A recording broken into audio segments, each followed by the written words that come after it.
সালে পরিবর্তনের পরেও রাজ্য রাজনীতির চর্চাতেই থেকেছে নন্দীগ্রাম। বিরোধী দলনেতা শুভেন্দু অধিকারী নির্বাচনী কেন্দ্র সেই নন্দীগ্রামেই এবার আসন সমঝোতা হলো তৃণমূল এবং বিজেপির। শুনতে অবিশ্বাস্য লাগলেও এমনই ঘটনা ঘটেছে নন্দীগ্রামের দীনবন্ধুপুর সমবায় সমিতির নির্বাচনে।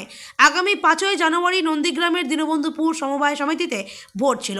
ভোটের মাধ্যমেই সমবায় সমিতির পরিচালন পর্ষদের প্রতিনিধি নির্বাচন করার কথা ছিল, কিন্তু ভোটের আগেই তৃণমূল এবং বিজেপির নিচুতলার নেতাকর্মীদের মধ্যে আসন সমঝোতা হওয়ায় এই সমবায় সমিতিতে 5 তারিখ আর ভোট হচ্ছে না। দীনবন্ধুপুর সমবায় সমিতিতে মোট আসন 50টি। 50টি আসনের মধ্যে তৃণমূল 32টি, বিজেপি 18টি মনোনয়ন জমা দিয়েছে।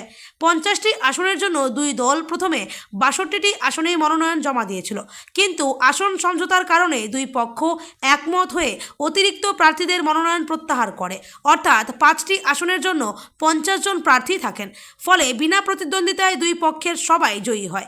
এই সমবায়ের ভোটে নন্দীগ্রামের ভেকুটিয়া এবং মোহাম্মদপুর অঞ্চলের এলাকার মানুষজন ভোটার হিসেবে নথিভুক্ত ছিলেন। মোট ভোটদাতা ছিলেন 1258। আপাতত তৃণমূল বিজেপি সমঝোতায় সেই ভোটই আর হচ্ছে না। সমবায় ভোটে তৃণমূল বিজেপির আসন সমঝোতাকে তীব্র কটাক্ষ করেছেন সিপিএম।